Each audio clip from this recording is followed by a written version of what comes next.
សូមគោរពជំរាបសួរបងប្អូនទាំងអស់គ្នាបាទយើងជួបគ្នានៅវីដេអូថ្មីទៀតហើយបាទដែលមេរៀនរបស់យើងថ្ងៃនេះ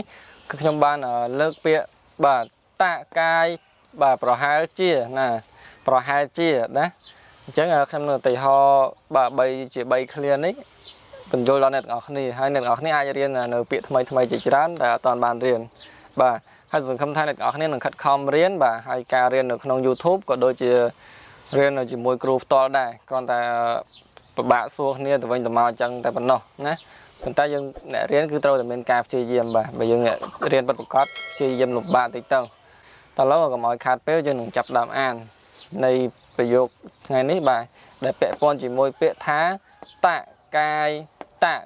យប្រហែលជាអញ្ចឹងប្រហែលជាអញ្ចឹងប្រហែលវាអត់ច្បាស់លាស់ណាបាទឧទាហរណ៍ថា你大概几点回来你大概几点回来តើអ្នកប្រហែលជាម៉ោងប៉ុន្មានត្រឡប់មកវិញណាតើអ្នកប្រហែលជាម៉ោងប៉ុន្មានត្រឡប់មកវិញបាទឥឡូវខ្ញុំអានមួយ clear សម្រាប់មួយ clear តែម្ដងឆាប់យល់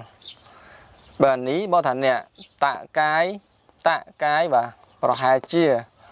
ជីទៀនហ្នឹងម៉ោងប៉ុន្មានបាទបើអ្នកទាំងអស់គ្នាអត់ទាន់ចេះពាក្យសួរម៉ោងហ្នឹងទេអាចទៅឆែកមើលក្នុង channel វីដេអូរបស់ខ្ញុំហ្នឹងបាទចូលមើលក្នុងវីដេអូទៅឆែករកទៅពាក្យបង្រៀនម៉ោងពីហ្នឹងធ្លាប់បង្រៀនយូរមកហើយដែរបាទជា3ខែមកហើយរួយឡាយមានន័យថាត្រឡប់មកវិញណាជីទៀនរួយឡាយម៉ោងប៉ុន្មានត្រឡប់មកវិញណាអញ្ចឹងនេះតាកាយអ្នកប្រហែលជាជីទៀនរួយឡាយម៉ោងប៉ុន្មានត្រឡប់មកវិញបាទនេះតាកាយជីទៀនរួយឡាយតើអ្នកប្រហែលជាម៉ោងប៉ុន្មានត្រឡប់មកវិញបាទយើងសួរគេម៉ោងប៉ុន្មានត្រឡប់មកវិញ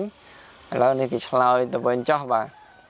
ខ្ញុំប្រហែលជាម៉ោង5ត្រឡប់មកវិញបាទម៉ោងប៉ុន្មានយើងដាក់ម៉ោងប៉ុណ្ណឹងមកឥឡូវខ្ញុំឧទាហរណ៍ម៉ោង5ព្រោះតាកាយខ្ញុំប្រហែលជាណា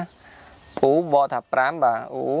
5អ៊ូទៀនហ្នឹងមានន័យថាម៉ោង5ណាទៀនហ្នឹងបកថាម៉ោងទៀនហ្នឹងគឺបកបានច្រើនប៉ុន្តែក្នុងឃ្លានេះគឺបកថាម៉ោងណាអ៊ូទៀនមានន័យថាម៉ោង5រួយឡាយដដែលបាទខ្ញុំមកដាក់ពេញអ៊ីងទេដោយសារនៅខាងលើនេះមានរួយឡាយមានន័យថាត្រឡប់មកវិញអញ្ចឹងអ៊តាកាយអ៊ូទៀនរួយឡាយខ្ញុំប្រហែលជាម៉ោង5ត្រឡប់មកវិញបាទតោះទៅទៀត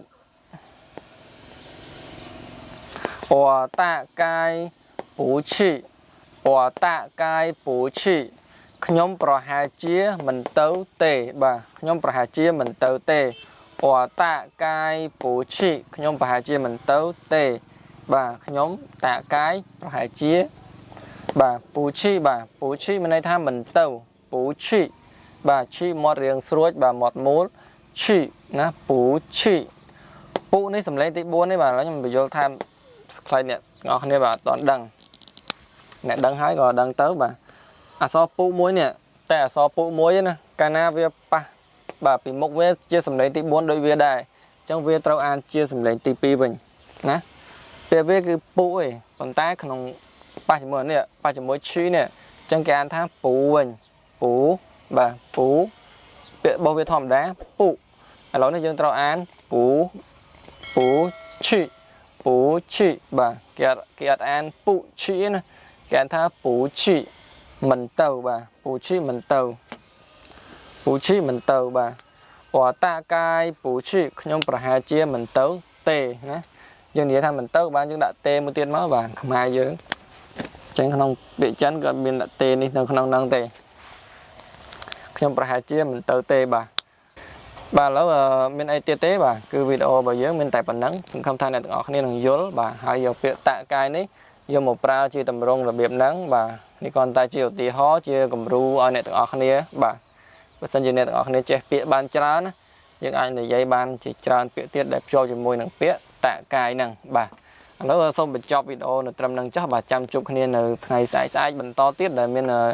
មេរៀនបាទប្រចាំថ្ងៃជារៀងរាល់ថ្ងៃដើម្បីបង្រៀនដល់អ្នកទាំងអស់គ្នាបាទអញ្ចឹងយើងដើម្បីចង់ចេះភាសាចិនតស៊ូបាទហើយអ្នកអត់ទាន់ចុច Subscribe ជួយចុចម្នាក់មួយបាទហើយជួយ Share និង Like វីដេអូរបស់ខ្ញុំមួយផងបាទសូមអរគុណសូមជម្រាបលាចាំជួបគ្នាថ្ងៃក្រោយទៀត